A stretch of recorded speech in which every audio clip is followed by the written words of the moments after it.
नमस्कार भैया बहनों। आज हम कक्षा नवम में सामाजिक विज्ञान के अंतर्गत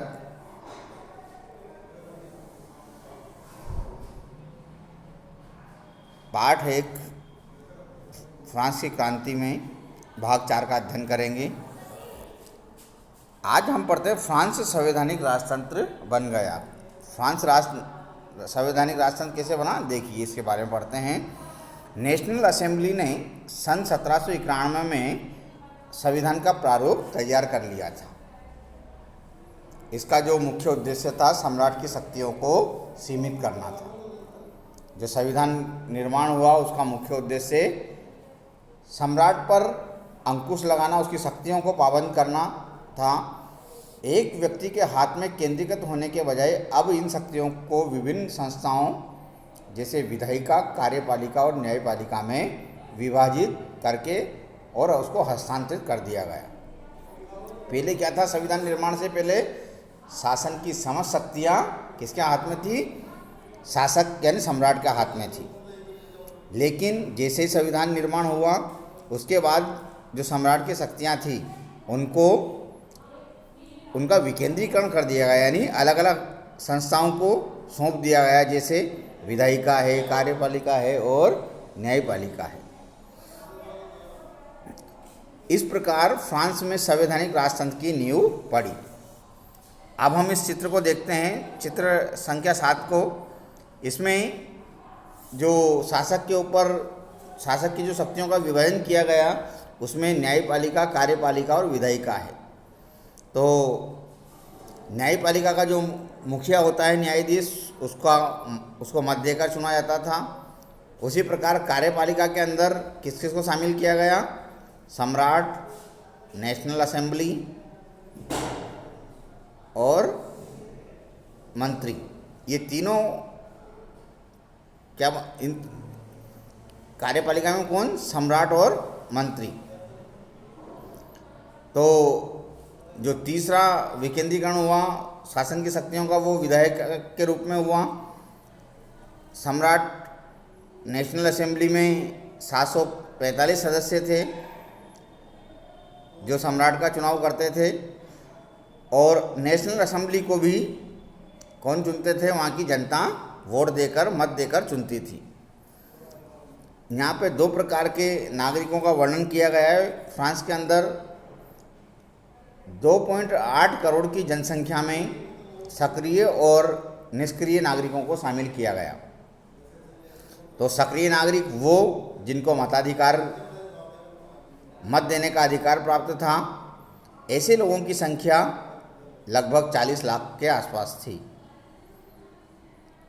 निष्क्रिय नागरिकों में वो लोग शामिल थे जिनको मताधिकार, मत देने का अधिकार नहीं था। लगभग 30 लाख पुरुषों, महिलाओं, बच्चों और 25 वर्ष से कम उम्र के व्यक्तियों को मताधिकार प्राप्त नहीं था। इस प्रकार से सक्रिय और निष्क्रिय नागरिकों की संख्या निम्न प्रकार थी। सन 1791 के संविधान ने कानून बनाने का जो अधिकार है नेशनल असेंबली को सौंप दिया। नेशनल असेंबली क्या है? वहाँ की संसद। नेशनल असेंबली अप्रत्यक्ष रूप से चुनी जाती थी। देखो, अप्रत्यक्ष का मतलब होता है कि हम किसी व्यक्ति का चुनाव करें और वो किसी अन्य व्यक्ति का चुनाव करे तो वो अप्रत्यक्ष चुनाव होता है। सर्वप्रथम नागरिक और निर्वाचक समूह का चुनाव करते थे जो पुनः असेंबली के सदस्यों को चुनते थे। पहले तो हम क्या करते थे? एक समूह का चुनाव करते थे, नागरिक और निर्वाचक समूह का। तो वो नागरिक और निर्वाचक समूह असेंबली के सदस्य को चुनते थे। सभी नागरिकों को मतदान देने का अधिकार नहीं था। 25 वर्ष से अधिक उम्र वाले केवल ऐसे पुरुषों को ही सक्रिय नागरिक का दर्जा दिया गया जो कम से कम 3 दिन की मजदूरी के बराबर कर चुकाते थे। फ्रांस की जनसंख्या को 2 भागों में बांटा गया था, सक्रिय नागरिक और निष्क्रिय नागरिक। तो सक्रिय नागरिकों में 25 वर्ष से अधिक उम्र वाले ऐसे पुरुषों को शामिल किया गया जो अपनी मजदूरी का कम से कम 3 दिन की मजदूरी के बराबर कर चुकाते हूँ। शेष पुरुषों और महिलाओं को निष्क्रिय नागरिक के रूप में वर्गीकृत किया गया था। निर्वाचक की योग्यता प्राप्त करने तथा असेंबली का सदस्य होने के लिए लोगों को करदाताओं की उच्चतम श्रेणी में होना जरूरी था। कहने का मतलब ये है कि जो नागरिक वहाँ पे अधिक से अधिक मत कर सरकार को अदा करते थे, राजा को अदा करते थे, सम्राट को अदा करते थे, उन लोगों को मताधिकार प्राप्त था। देखो आगे,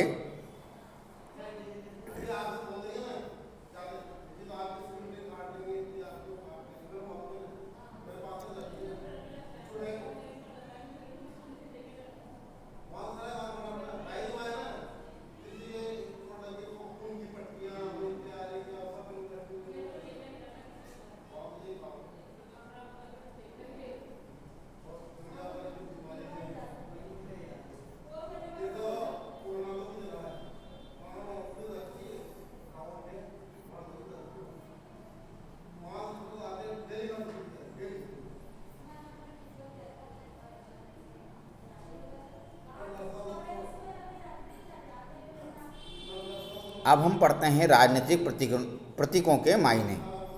18वीं सदी में ज़्यादातर स्त्री पुरुष पढ़े लिखे नहीं थे, इसलिए महत्वपूर्ण विचारों का प्रचार करने के लिए छपे हुए शब्दों के बजाय अक्सर आकृतियों और प्रतीकों का उपयोग किया जाता था। क्योंकि उस दौरान 18वीं सदी में ज़्यादातर लोग पढ़े लिखे नहीं थे, निरक्षर थे, इसलिए उनको पढ़ना नहीं आता था, तो प्रचार करने के लिए विचारों के आदान प्रदान करने के लिए छपे हुए शब्दों के बजाय क्या करते थे, आकृति और चिन्हों का प्रयोग किया जाता था। ले बार्बियो ने अपनी पेंटिंग में अधिकारों के घोषणा पत्रों को लोगों तक पहुंचाने के लिए अनेक प्रतीकों यानी चिन्हों का प्रयोग किया। आइए इन प्रतीकों को हम समझने की कोशिश करें। सबसे पहले टूटी हुई जंजीरें। यहाँ पे एक चित्र दिया गया है टूटी हुई जंजीर का। इसका मतलब है जो गुलाम होते थे, जो दास होते थे, उनको बांधने के लिए जंजीरों का प्रयोग होता था, और जब ये टूटी तो इसका अर्थ हुआ वो आज़ाद हो गए, दास अपने जो गुलामी का जीवन जी रहे थे उससे मुक्ति हो गए हैं। इसके बाद है छड़ों का बर्छीदार गट्ठर। इसका मतलब है अकेली छड़ को आसानी से तोड़ा जा सकता है पर पूरे गट्ठर को नहीं। यानी जो ये छड़ों की बर्छीदार गट्ठर का जो चिन्ह है ये एकता को दर्शाता है। अगला है त्रिभुज के अंदर रोशनी बिखेरती आँख। इसमें त्रिभुज दिखाया गया है, इसके अंदर एक आँख का चित्र है जो रोशनी को बिखेर रही है। इसका मतलब ये है कि सर्वदर्शी आँख ज्ञान का प्रतीक है। सूर्य की किरणें अज्ञान रूपी अंधेरे को मिटा देगी। अगला है राजदंड। यहाँ पे एक दंड का चित्र दिया गया है जो कि शाही सत्ता का प्रतीक है। अपनी पूंछ मुंह में लिए हुए सांप। अगले चित्र में एक सर्प को दिखाया गया है जिसने अपनी पूंछ को अपने मुंह में ले रखा है। सनातनता का प्रतीक है। अंगूठी का कोई और छोर नहीं है, मतलब ये पूरी तरह से बंद है, कहीं से खुली नहीं है, और ये सनातन का प्रतीक है। आगे है लाल फ्राइजियन टोपी। इसका ये जो प्रतीक है दासों द्वारा स्वतंत्र होने के बाद पहनी जाने वाली टोपी। जब दास स्वतंत्र हो जाते थे तो ऐसी टोपी धारण करते थे। अगला है नीला सफ़ेद लाल राष्ट्रीय रंग। ये जो 3 रंग हैं ये फ्रांस के राष्ट्रीय रंग हैं। इसके बाद डैनो वाली स्त्री दिखाई गई है जिसको कानून का मानवीय रूप माना गया है। इसके बाद कानून सबके लिए समान है और उसकी नज़र में सब बराबर है। इसको विधि पट के माध्यम से समझाया गया है। अब हम पढ़ते हैं फ्रांस में राजतंत्र का उन्मूलन और गणतंत्र की स्थापना। राजतंत्र प्रचलन कैसे हुआ, गणतंत्र की स्थापना कैसे हुई। फ्रांस की स्थिति आने वाले वर्षों में भी तनावपूर्ण बनी रही। यद्यपि लुई 16वें ने संविधान पर हस्ताक्षर कर दिए थे, परंतु पर्सा के राजा से उसकी गुप्त वार्ता चल रही थी। हालांकि उसने मजबूरी में संविधान पर हस्ताक्षर किए, लेकिन गुपचुप रूप से पर्सा के राजा से उसकी वार्ता चल रही थी। फ्रांस की घटनाओं से अन्य पड़ोसी देशों के शासक भी चिंतित थे। जो फ्रांस के अंदर घटनाएं हुई उससे पड़ोसी देश के शासक भी चिंतित थे। इसलिए 1789 की गर्मियों के बाद होने वाली ऐसी घटनाओं को नियंत्रित करने के लिए इन शासकों ने सेना भेजने की योजना बना ली। लेकिन जब तक इस योजना पर अमल होता,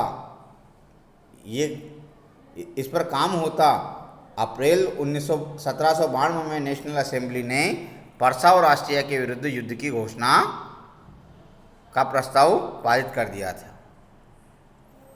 प्रांतों में हजारों स्वयंसेवी सेना में भर्ती होने लगे और उन्होंने इस युद्ध को यूरोपीय राजाओं और कुलीनों के युद्ध के विरुद्ध जनता की जंग के रूप में लिया। तो इसको किसकी संज्ञा दी गई? यूरोपीय राजा और कुलीनों के विरुद्ध जनता के संघर्ष की, क्रांति की संज्ञा दी गई। उनके होठों पर देशभक्ति के जो तराने थे, जो गीत थे, उनमें कवि राजेट दी लॉयल द्वारा रचित मार्सिले भी था। ये एक देशभक्ति गीत था। यह गीत पहली बार मार्सिलेस के स्वयंसेवियों ने पेरिस की ओर कूच करते हुए गाया था, इसलिए इस गाने का नाम मार्सिले हो गया, जो अब फ्रांस का राष्ट्रीय गान है। फ्रांस का राष्ट्रीय गान कौन सा है? मार्सिले। क्रांतिकारी युद्धों से जनता को भारी क्षति और आर्थिक कठिनाइयाँ झेलनी पड़ी। पुरुषों के मोर्चे पर चले जाने के बाद घर परिवार और रोजी रोटी की जिम्मेदारी औरतों के कंधों पे आ गई, क्योंकि जितने भी लोग थे अधिकांश सेना में भर्ती हुए थे, युद्ध में चले गए थे, इसलिए जो रोजगार की समस्या उनके सामने उत्पन्न हो गई और ये सारी जिम्मेदारी निभाने के लिए औरतों को सामने आना पड़ा। देश की आबादी के लगभग एक बड़े हिस्से को ऐसा लगता था कि क्रांति के सिलसिले को आगे बढ़ाने की ज़रूरत है, क्योंकि 1791 के संविधान से सिर्फ अमीरों को ही राजनीतिक अधिकार प्राप्त हुए थे।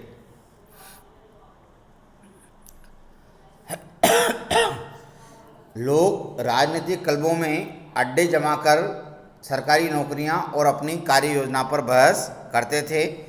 इनमें से जेकोबिन क्लब सबसे सफल रहा। जेकोबिन एक ऐसा क्लब था जहाँ पे लोग क्या करते थे? अड्डे बनाकर वहाँ पे अपनी नीतियाँ और कार्य योजना तैयार करते थे, बहस करते थे उन पे। जिसका नाम पेरिस के भूतपूर्व कॉन्वेंट ऑफ सेंट जेकब के नाम पर पड़ा, जो अब इस राजनीतिक समूह का अड्डा बन गया था। इस अध्याय के खंड 4 में हम उनकी गतिविधियों और मांगों के बारे में और जानेंगे। धन्यवाद। जय हिंद, जय भारत।